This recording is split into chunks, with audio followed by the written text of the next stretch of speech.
Hello friends, good morning. This is me Fareen Saveda. You welcome to my YouTube channel. હું છું ફરીન સવેદા અને આપ સૌનું હાર્દિક સ્વાગત કરું છું. આજે આપણે મોર્નિંગમાં બહુ મસ્ત ટૉપિક જોવા જઈ રહ્યા છે. મેં સૌથી પહેલાં આ ટૉપિક ક્લિક કરીને મારા ફોનમાં મૂકી રાખેલું કે આ ટૉપિક સૌથી વહેલા આજે બતાવીશ કે આમાં શું શું કવરઅપ કરવા જેવું છે અને શું વાંચવું અને શું મોસ્ટ આઈએમપી છે. એ બધી બાબતો આજે આપણે જોશું.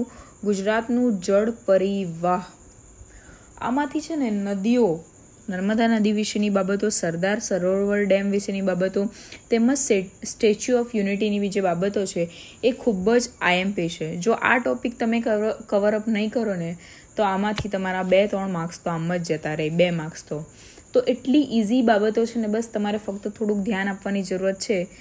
જણાવી દેવાનું કે જો તલાટી કમ મંત્રી માટે ફોર્મ ભરી દીધો હોય ને હજી સુધી તમે એમ વિચારતો હોય કે એક્ઝામ જૂન જુલાઈમાં આવશે તો એ પહેલાં કંઈ નહીં, ગુજરાતી વ્યાકરણ છે, આમ તેમ છે, ચલાવી થઈ જશે, તો આવું નહીં થાય. બહુ ઇઝી છે. તલાટી કમ મંત્રી પાર કરવું ઇઝી છે. બસ તમારે ખાલી ભૂગોળમાં થોડુંક ધ્યાન આપવાની જરૂરત છે.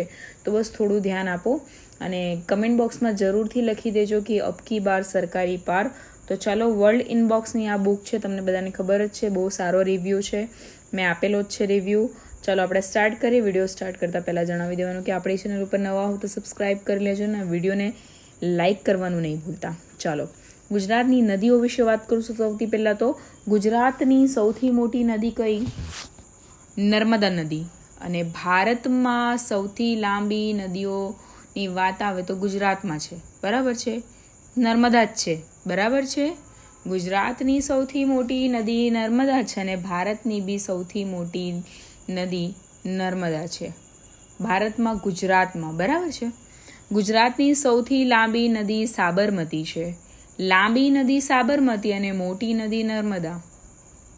ગુજરાતમાં સૌથી મોટો પુલ ગોલ્ડન બ્રિજ છે, ભરૂચ પાસે નર્મદા નદી ઉપર આવેલો છે, બધાને ખબર જ છે. નર્મદા નદી ઉપર નવા ગામ ખાતે સ્થાપિત સરદાર સરોવર યોજના રાજ્યની સૌથી મોટી સિંચાઈ યોજના છે. કઈ છે? સરદાર સરોવર યોજના. ક્યાં આવેલી છે? નવા ગામ ખાતે આવેલી છે. ક્યાં આવેલી છે? નર્મદા નદી ઉપર. કેટલા સવાલ નીકળે છે આ પોઈન્ટમાંથી? 4 સવાલ. નર્મદા નદી ઉપર શું આવેલું છે? નવા ગામ ખાતે સરદાર સરોવર યોજના. ક્યાં આવેલું છે? નવા ગામ ખાતે. સૌથી મોટી શું છે? સિંચાઈ છે, બરાબર છે. નર્મદા નદી ઉપર રાજ્યનો સૌથી ઊંચો બંધ સરદાર સરોવર યોજના છે, બરાબર છે. નર્મદા નદી ઉપર શું છે? રાજ્યનો સૌથી ઊંચો બંધ છે, જે શું, એનું નામ શું છે? સરદાર સરોવર યોજના છે, જેની ઊંચાઈ કેટલી છે? 138.68, બરાબર છે.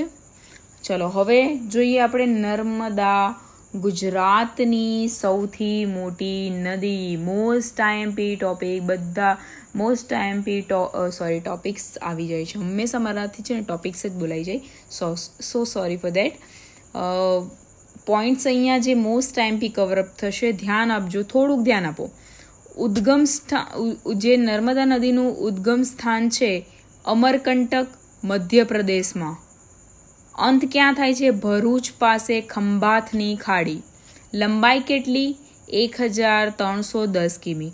ગુજરાતમાં કેટલી છે લાંબી? આ 160 કિમી છે, બરાબર. જળ જથ્થાની દ્રષ્ટિએ ગુજરાતની સૌથી મોટી ગણાતી નર્મદા નદીનું ઉદ્ગમ સ્થાન મધ્યપ્રદેશના વિંધ્યાચલ પર્વત શ્રેણીની અમરકંટકમાંથી થયેલું છે. મોસ્ટ આઈએમપી વિંધ્યાચલ પર્વત શ્રેણીનું અમરકંટક છે, ત્યાંથી નર્મદા નદીનું ઉદ્ગમ સ્થાન થયેલું હતું. લખવું હોય તો લખી લેજો, પ્લીઝ લખી લેજો, કેમ કે નોટ્સ હશે તો તમે બધું જ કરી શકશો. અને એન્ડ ટાઈમ પર તમે મારા વિડીયોઝ જોશો તો પણ ચાલશે, પણ નોટ્સ હશે તો બહુ જ સારું પડશે. તમને મારા વિડીયોમાં આટલું બધું જોવું નહીં પડશે સ્કીપ કરીને, બરાબર છે.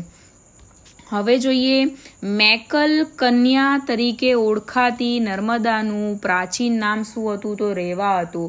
નર્મદા નદીનું પ્રાચીન નામ શું હતું? રેવા. નર્મદા મધ્યપ્રદેશ, મહારાષ્ટ્ર અને ગુજરાત એમ 3 રાજ્યમાં વિસ્તરેલી છે. નર્મદા મધ્યપ્રદેશ, મહારાષ્ટ્ર અને ગુજરાત મધ્યપ્રદેશ, મહારાષ્ટ્ર અને ગુજરાત એમ 3 રાજ્યોમાં શું છે વહેંચાયેલી છે. નર્મદા નદી ગુજરાતમાં હાંકેશ્વર સ્થળેથી પ્રવેશ કરે છે. ક્યાંથી પ્રવેશ કરે છે નર્મદા નદી? હાંકેશ્વર સ્થળેથી. ઓરસંગ નદી નર્મદા નદીની જમણા કાંઠાની ઉપનદી છે.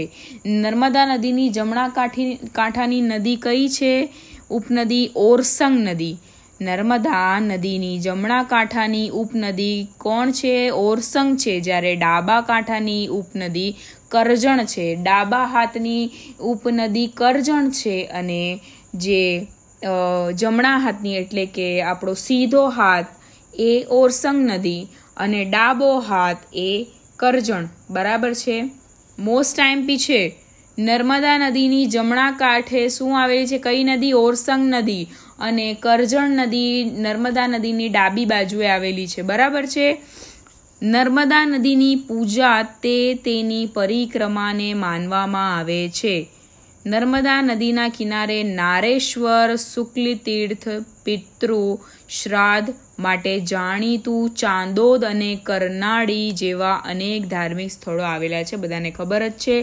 નર્મદા નદીની પૂજા તેની પરિક્રમા માટે માનવામાં આવે છે. આવું પૂછાઈ શકે નર્મદા નદી શાના માટે બહુ પ્રખ્યાત છે કે માનવામાં આવે છે? તો પૂજા અને પરિક્રમા માટે.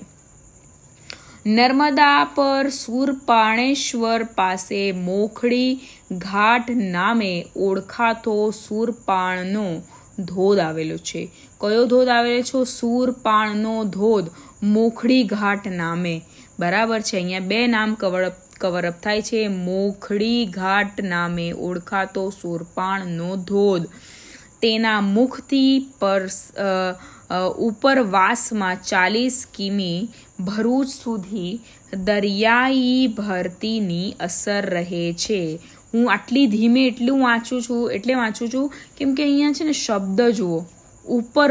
ઉપરવાસમાં ભરૂચ સુધી દરિયાઈ ભરતીની અસર.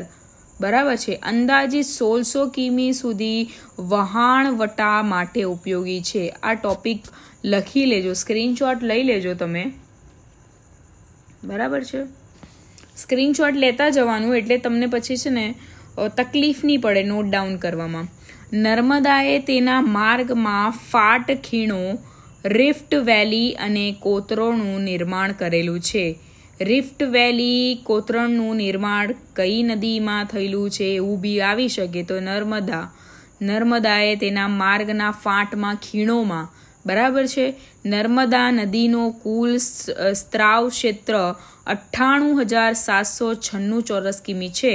જેમાં મધ્યપ્રદેશમાં 85,859, ગુજરાતમાં 11,399 અને મહારાષ્ટ્રમાં 1,538 ચોરસ કિમીનો સમાવેશ થાય છે.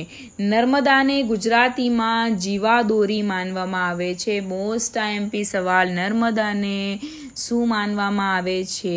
નર્મદાને જીવાદોરી, ગુજરાતની જીવાદોરી માનવામાં આવે છે. ઓકે. તમને નર્મદા વિશે જો સ્ક્રીનશોટ લેવું હોય તો લઈ લો ફટાફટ. ઓકે.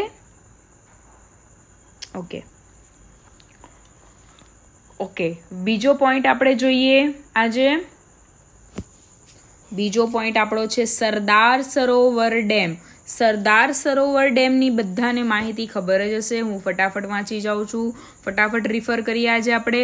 સરદાર સરોવર ડેમ નર્મદા જિલ્લામાં નવાગામ નજીક આવેલો છે, જે કેવડિયા કોલોની હાલમાં ચોમાસાના સમયગાળાનું એક મુખ્ય પ્રવાસ સ્થાન તરીકે ઓળખાય છે. નર્મદા પર બંધનું ભારતના લોહ પુરુષ સરદાર વલ્લભભાઈ પટેલનું સ્વપ્ન હતું. સરદાર વલ્લભભાઈ પટેલનું સ્વપ્ન શું હતું? નર્મદા પર બંધનું. ભારતમાં લોહ પુરુષ સરદાર વલ્લભભાઈ પટેલનું સપનું શું હતું? નર્મદા ઉપર બંધ બાંધવું હતું. ભારતમાં સિંચાઈને આગળ ધંપાવવા 5 એપ્રિલ 1961ના રોજ વડાપ્રધાન પંડિત જવાહરલાલ નહેરુએ સરદાર સરોવર ડેમની આધારશિલા મૂકી હતી. કોણે મૂકી હતી આધારશિલા? પંડિત જવાહરલાલ નહેરુએ સરદાર સરોવર ડેમની આધારશિલા મૂકી હતી. ક્યારે મૂકી હતી? 5 એપ્રિલ 1961ના રોજ. સામેના પેજ ઉપર જઈએ. આ સરદાર સરોવર ડેમની લંબાઈ કેટલી છે? તો ભાઈ 1210 મીટર છે. સરદાર સરોવર ડેમ વિશ્વનો બીજો સૌથી મોટો કોન્ક્રીટ ગ્રેવિટી ડેમ છે. તેમજ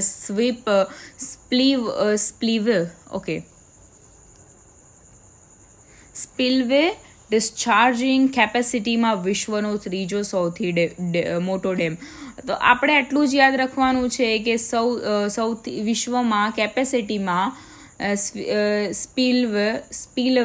સ્પિલવે ડિસ્ચાર્જિંગ કેપેસિટીમાં વિશ્વનો ત્રીજો સૌથી મોટો ડેમ એટલે કે સરદાર સરોવર, અને વિશ્વનો બીજો સૌથી મોટો કોન્ક્રીટ ગ્રેવિટી ડેમ છે. બરાબર છે. કોન્ક્રીટ ગ્રેવિટી ડેમ પણ બીજો છે, પણ સ્પિલવે ડિસ્ચાર્જિંગ કેપેસિટીમાં ત્રીજો છે.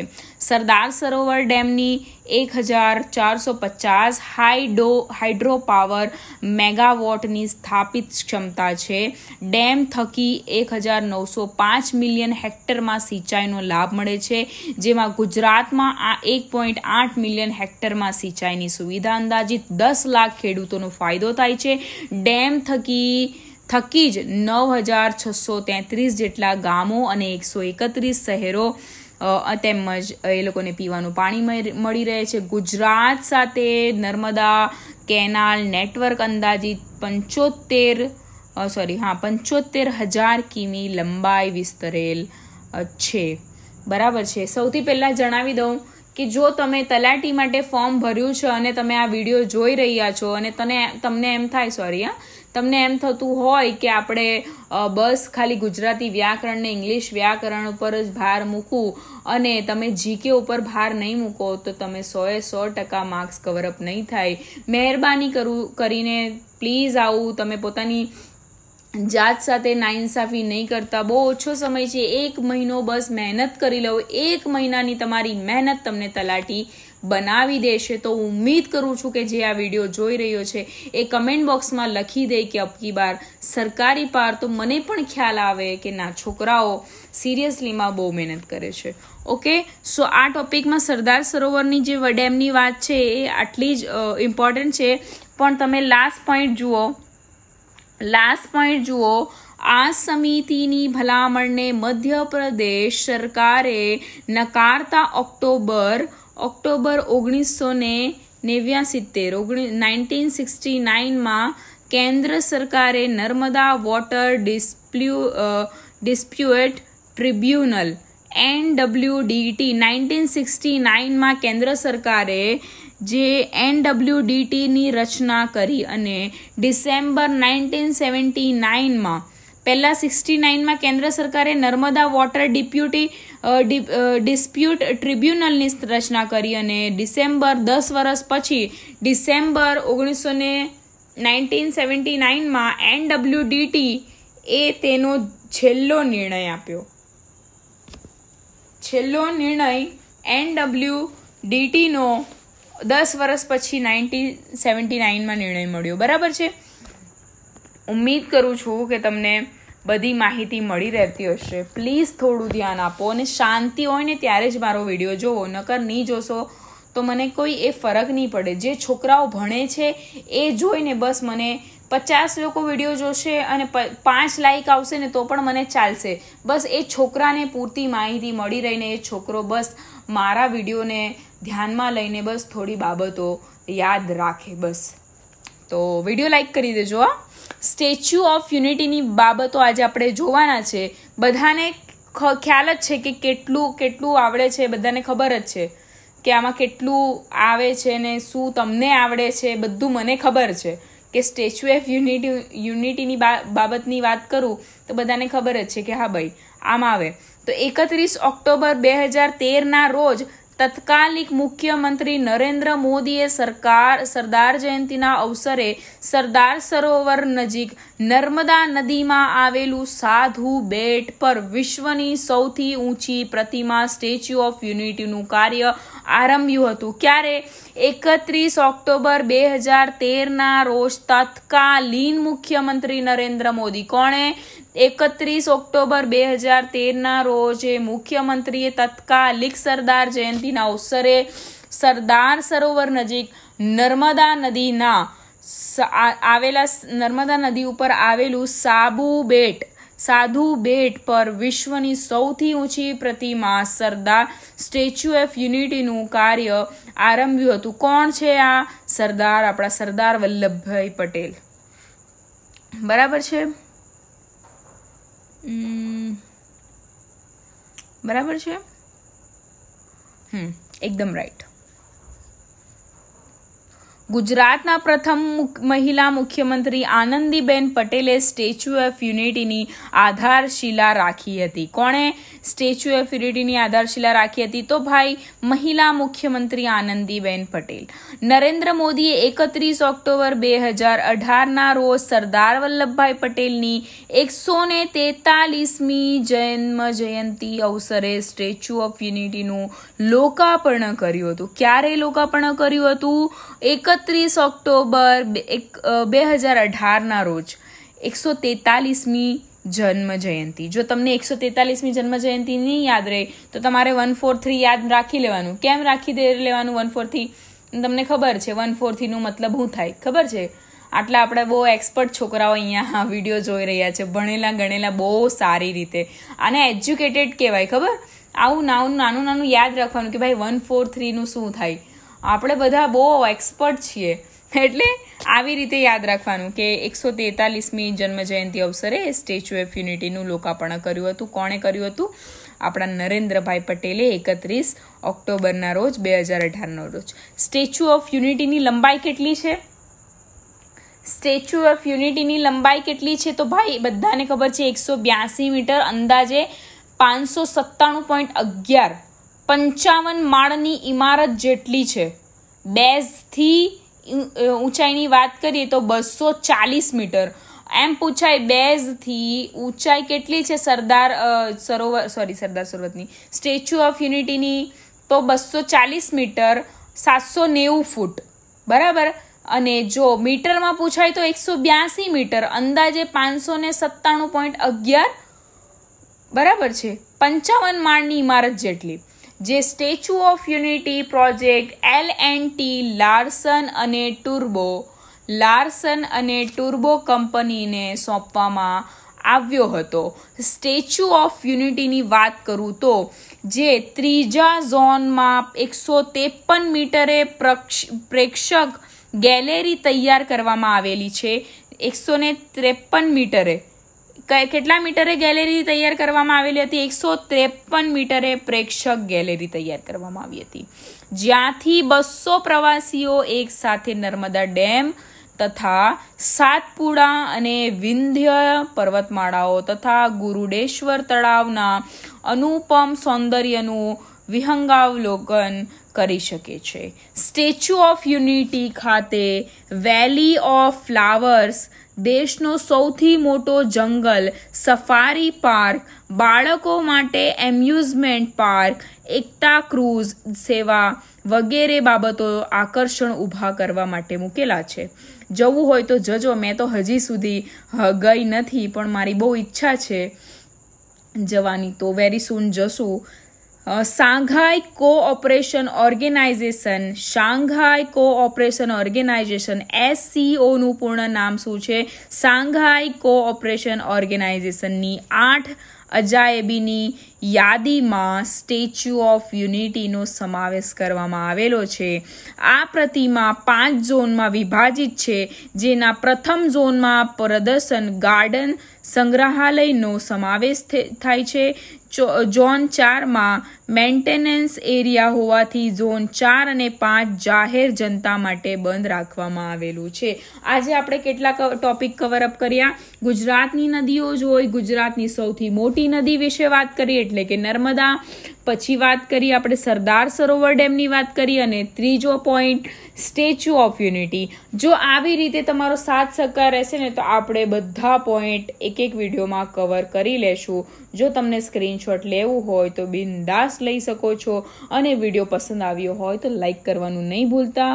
આટલી બાબતો બસ સાંભળીને જો કોઈ વિડીયો જોઈ કે સાંભળે ને તો પણ આપણને યાદ થઈ જાય. બરાબર છે?